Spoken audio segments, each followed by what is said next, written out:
I just want us to understand the environment children grow up in and the importance of giving parents more support, more compassion, and more realistic tools. That does not mean stress is the only cause of childhood obesity. It does mean that stress appears to be one important piece of the puzzle and one that has often been overlooked.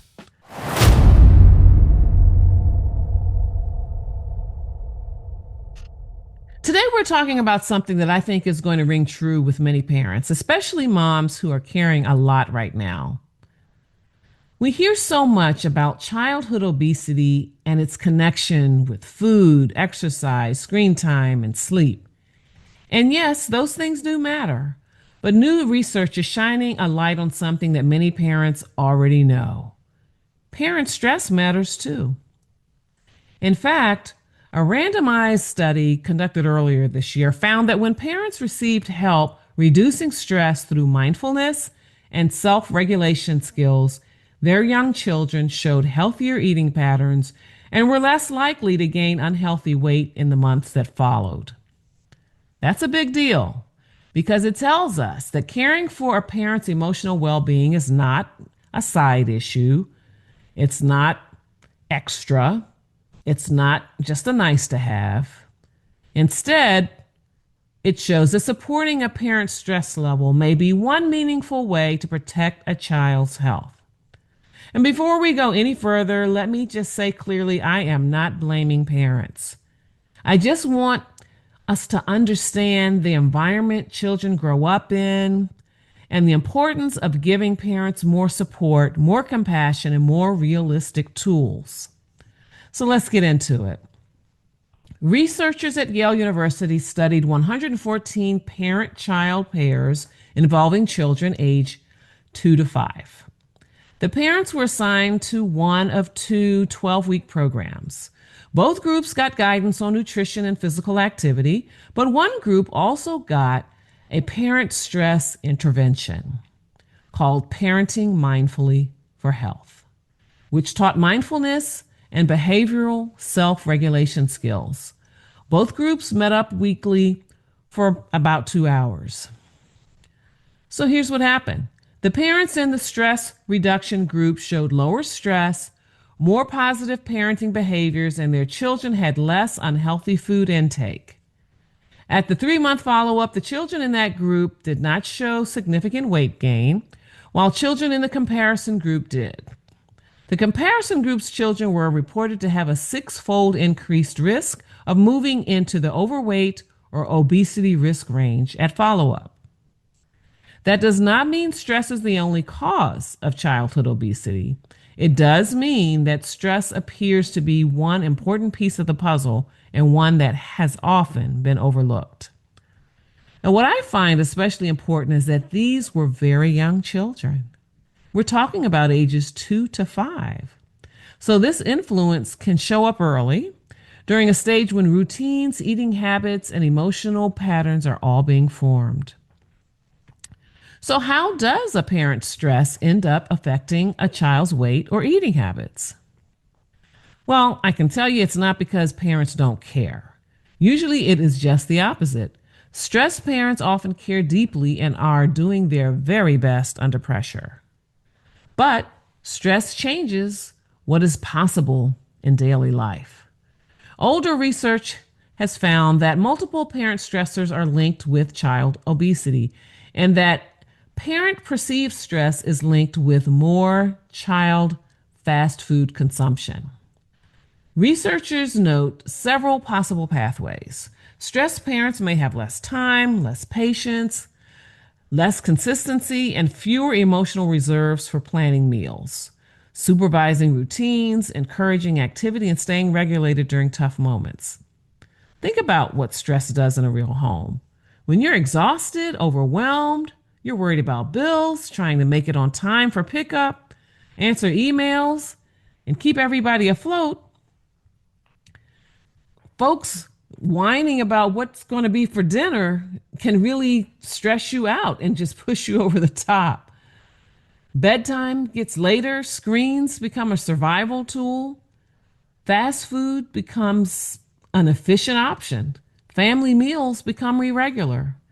Active play outside, there's no time for that. None of that means you're failing. It just means stress narrows your bandwidth. And research suggests that routines matter. Reviews of family routines and studies have found that consistent eating and sleep routines, shared meals, and limited screen time are associated with lower obesity risk in young children. One study cited in a family routines trial noted that preschoolers exposed to regular family meals, adequate sleep, and limited screen time have substantially lower obesity prevalence than children exposed to none of these routines. So, when stress disrupts routines, it can quietly affect a child's eating, sleep, activity, and regulation. There is also the parenting relationship itself.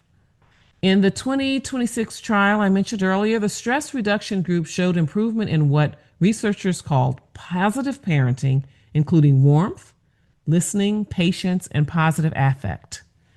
These shifts matter because children do better when the adults around them are emotionally available and steady.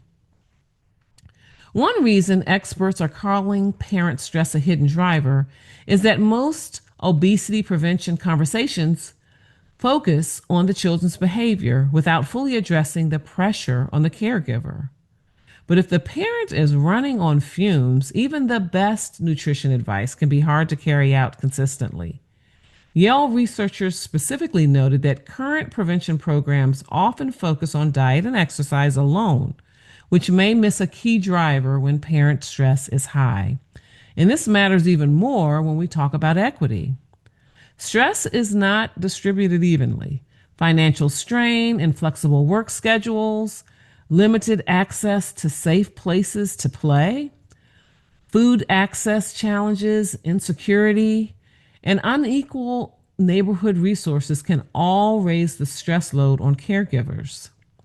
A CDC study found that among children who were overweight or obese, parent perceived stress was associated with child BMI or body mass index, particularly in low-income households and among non-Hispanic Black children.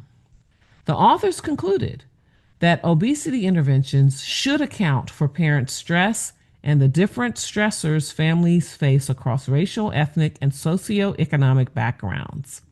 So this conversation should never become, parents just need to calm down. No, the message really is, parents deserve support and children benefit when families are surrounded by conditions that make healthy routines possible and more realistic. So let's talk about what the successful program actually included. Again, this was a 12-week program called Parenting Mindfully for Health. It combined mindfulness and behavioral self-regulation with nutrition and physical activity counseling. The comparison group got the nutrition and physical activity guidance, but not the parent stress work. So this tells us something important. Information alone is often not enough. A stressed out parent may already know what a healthy snack looks like. A stressed out parent may already know that bedtime matters. Hey, Mama, I get it. I remember those early days of motherhood, feeling totally outnumbered and out of my depth with my twin boys. Mother's Work, Pearls of Wisdom and Gems for My Journey is the book I wish I'd had back then. In my mini motherhood memoir, I share the real, unfiltered moments, from overwhelm to breakthroughs. Along the way, I discovered 7 guideposts that helped me find my footing, and I think they'll do the same for you. And guess what? I'm giving the book away free. Just head to mothersworkthebook.com to grab yours. Just pay shipping and handling, and also get your hands on some wonderful bonuses. You don't have to do this alone. Let's walk this journey together. That's mothersworkthebook.com. Can't wait for you to read it. A stressed parent may already know kids need to move. The issue is often not knowledge. The issue is capacity. The issue is regulation. The issue is whether the adult nervous system is so overloaded that healthy choices become harder to access in real time. That interpretation is consistent with the trial's finding that reduced parent stress tracked with improved parenting and healthier child eating patterns. So, what may have made the difference? Not just mindfulness in an abstract sense, but mindfulness tied to self regulation, slowing down, noticing your own activation, interrupting automatic stress responses, creating a little more space before acting, before handing over the phone or the tablet, before making the fast food choice, before escalating at bedtime. The Yale research team said the combination of mindfulness and behavioral self regulation integrated with nutrition and physical activity appeared to protect the children from some of stress's negative effects on weight gain. So, how can we make this real in practical terms? You don't need a 2 hour block of time and a perfect schedule to begin lowering the stress load in your home. Here are a few realistic ways to start. First, try a 5-minute pause before the pressure point. Before dinner, before pickup, before bedtime, put both feet on the floor, unclench your jaw, inhale slowly, exhale longer than you inhale.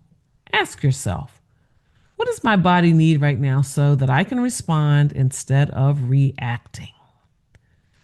The trial supports the idea that when parents regulate stress better, parenting quality improves. Second, build tiny protective routines instead of chasing perfect ones. Maybe breakfast is the anchor. Maybe bedtime happens in the same order every night, even if the exact time shifts. I can attest to this. Maybe you protect 2 family meals a week instead of 7. Research on routines suggests that consistency in meals, sleep, and screen limits can support healthier weight-related patterns in children. Third, reduce the number of decisions you have to make when you are depleted. Repeat simple lunches. Keep easy, decent snacks visible. Put an outdoor play or family walk on the calendar like an appointment.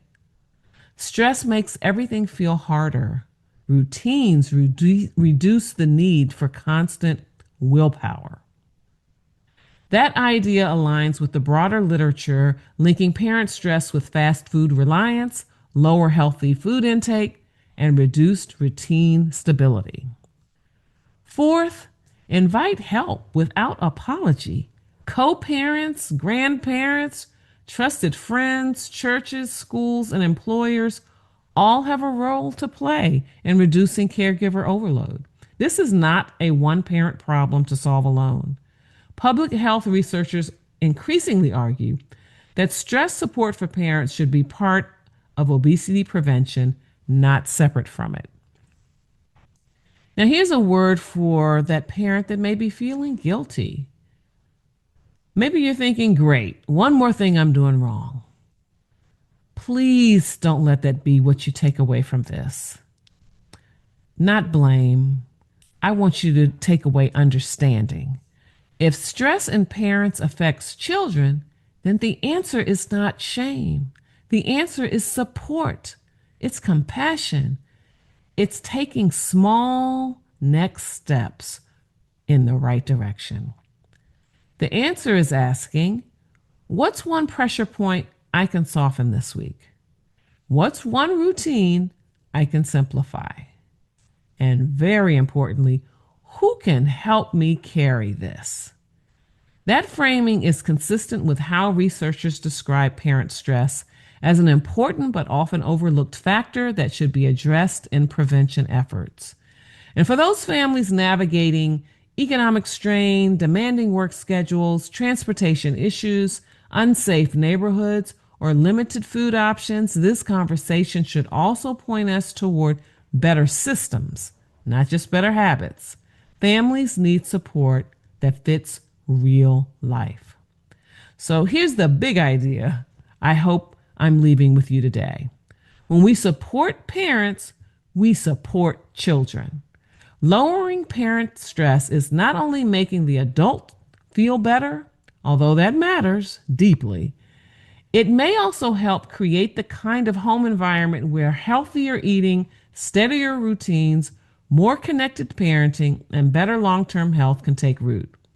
The 2026 trial adds meaningful evidence that helping parents manage stress can reduce childhood obesity risk, especially when that support is paired with practical guidance about nutrition and activity.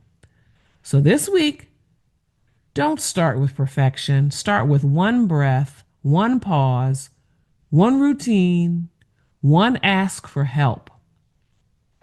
This is not small. This is how change begins. Thank you again for joining me for another episode of the Parenting 411 podcast.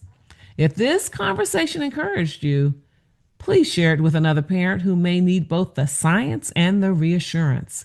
And remember, parenting is not about doing everything perfectly. It's about growing in wisdom, grace, and intention one day at a time.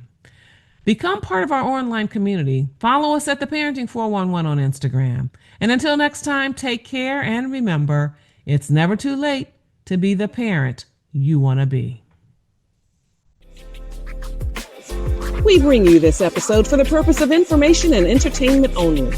It is not the intent or purpose of the Parenting 411 podcast or Carol Maletta to provide an exhaustive reference or guide on all aspects of parenting, childcare, and family life.